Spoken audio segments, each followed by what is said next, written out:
আপনি দুর্বৃত্ত না, আপনার জন্য বাংলাদেশের রাজনীতি না। আপনি মিথ্যা কথা বলতে পারেন না, আপনার জন্য বাংলাদেশের রাজনীতি উপযুক্ত না। আমি খুব হতাশ হয়েছি সার্জিসের শতাধিক গাড়ির মিছিল। আগের প্রতিটি ভিডিওতে আমি সার্জিসকে খুব মেধাবী রাজনীতিক মনে করি।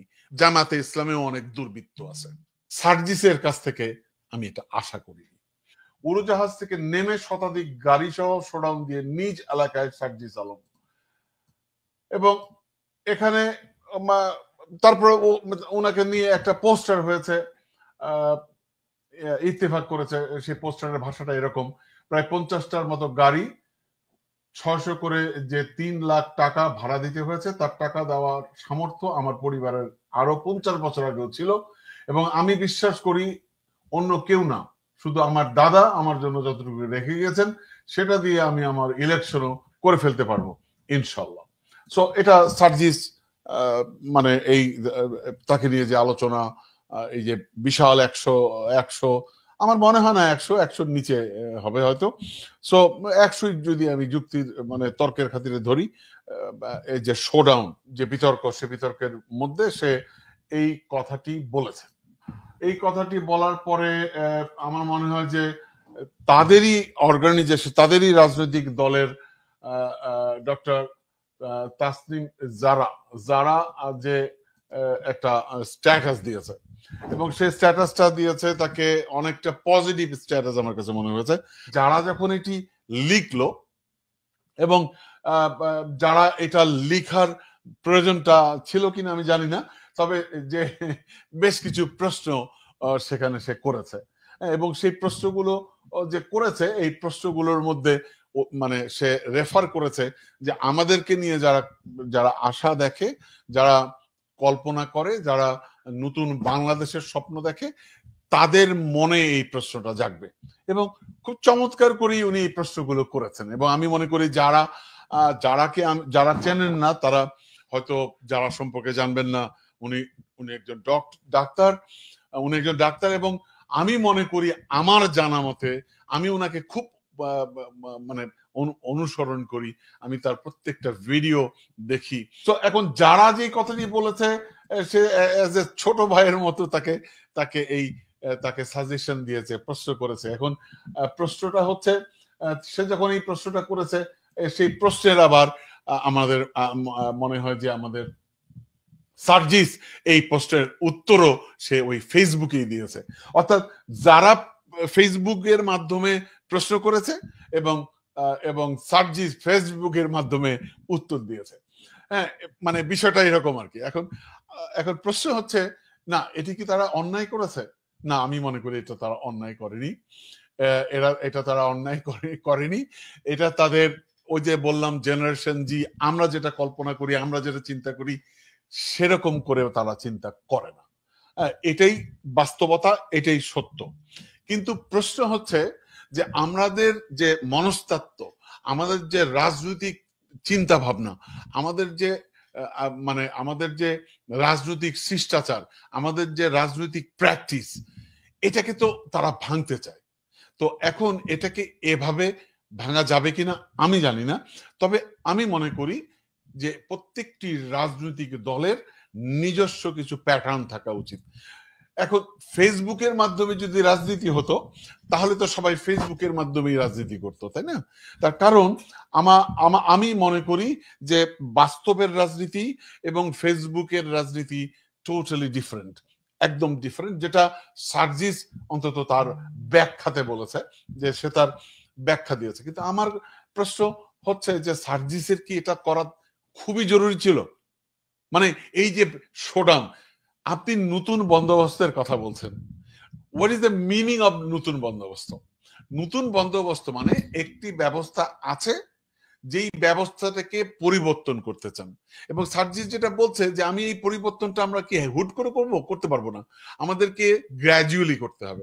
আমি এটার সাথে একমত, আমাদেরকে গ্র্যাজুয়ালি করতে হবে। কিন্তু প্রশ্নটা হচ্ছে যে যে পুরনো বন্দোবস্তগুলো আমাদের প্রতিবন্ধকতা সৃষ্টি করবে নতুন বন্দোবস্তর ক্ষেত্রে, সেটা আমরা নিজেরা মেনটেন করবো কিনা, আমরা নিজেরা সেটা করবো কিনা, এটি কিন্তু খুবই ইম্পর্টেন্ট একটি বিষয়। যেমন ধরুন পুরনো রাজনৈতিক যে শিষ্টাচার, কালচার আমাদের দেশে এখন আছে, আমরা কি হুট করে ভেঙে দিতে পারবো? পারবো না। কিন্তু প্রশ্ন হচ্ছে আমরা কাউকে না কাউকে শুরু তো করতে হবে। এই শুরুটাই আমরা দেখতে চাই নতুন রাজনৈতিক দল এনসিপি তারা শুরু করেছে। এটাই আমরা দেখতে চাই, কারণ আমি খুব হতাশ হয়েছি, ট্রাস্ট মি, সত্য করে বলি, আমি খুব হতাশ হয়েছি সার্জিসের এই শতাধিক গাড়ির মিছিল, যে এই যে শোডাউন, আমি ব্যক্তিগতভাবে খুবই শকড হয়েছি। দর্শক আপনারা নিশ্চয়ই জানেন আমি বেশ কয়েকটি মানে আমার আগের আমাকে যারা আমার কথা যারা শোনেন, আগের প্রতিটি ভিডিওতে আমি সার্জিসকে খুব মেধাবী, হাসনাতকে খুবই মেধাবী রাজনীতিক মনে করি, মানে ছাত্রনেতা মনে করি, এবং আমি মনে করি, আমি বিশ্বাস করি এই নেতারা, এই ছাত্র নেতারা, এখন তারা জাতীয় নেতা, তারা রাজনীতিতে আসলে রাজনীতির গুণগত পরিবর্তন হবে। দর্শক ট্রাস্ট মি, আমি এটা বিশ্বাস করি। তার কারণ এই মেধাবীরা দীর্ঘদিন রাজনীতির উই হেট পলিটিক্স এর মধ্যে ছিল। যেহেতু তারা উই হেট পলিটিক্স এর মধ্যে ছিল, যার কারণে দুর্বৃত্তরা রাজনীতি করেছে। বাংলাদেশে অধিকাংশ দুর্বৃত্তরা এই দুই রাজনৈতিক দল করে, অথবা জামাতে ইসলামেও অনেক দুর্বৃত্ত আছে, মানে একদম ক্লিন চিট দেওয়া দরকার নেই। তো এখন প্রশ্ন হচ্ছে এই রাজনৈতিক বন্দোবস্ত, পুরনো রাজনৈতিক বন্দোবস্ততে সব দুর্বৃত্তরা রাজনীতি করে। আপনি দুর্বৃত্ত যদি না হতে পারেন, তাহলে বাংলাদেশের রাজনীতিতে আপনি অচল, একদম ফুল স্টপ। আপনি দুর্বৃত্ত না, আপনার জন্য বাংলাদেশের রাজনীতি না। আপনি মিথ্যা কথা বলতে পারেন না, আপনার জন্য বাংলাদেশের রাজনীতি উপযুক্ত না। আপনি ধোঁকা দিতে পারেন না, আপনি বাংলাদেশের রাজনীতির জন্য উপযুক্ত না। মানে তারপরও আমি বলবো যে তারপরও অনেক ভালো মানুষ রাজনীতিতে নাই, এটা সত্য না, আছে। তারপরও অনেক ভালো মানুষ রাজনীতিতে আছে বলেই তো রাজনীতিটা টিকে আছে। কিন্তু সংখ্যায় বেশি হচ্ছে এই দুর্বৃত্তরা। তো সবচেয়ে বেশি দুর্বৃত্ত ছিল আওয়ামী লীগের মধ্যে। মানে আপনি ওই যে একটা গ্রাম্য ভাষায় আমরা একটা কথা বলি যে মানে গ্রামের ঠক যদি ঠক বাঁচতে গ্রাম উজাড়, মানে একটা গ্রামের ঠক বাঁচার একটা পরিকল্পনা করা হলো, দেখা গেল গ্রামের আর কেউ নাই, সবাই ঠক। তো এখন প্রশ্ন হচ্ছে যে সবচেয়ে বেশি ঠক, সবচেয়ে বেশি দুর্বৃত্তায়িত রাজনৈতিক দল ছিল আওয়ামী লীগ। এখন প্রশ্ন হচ্ছে এই 16 বছরে তারা মানে একদম টপ টু বটম সবাই দুর্বৃত্ত, সবার মধ্যে এই দুর্বৃত্তপরণ আমরা লক্ষ্য করেছি।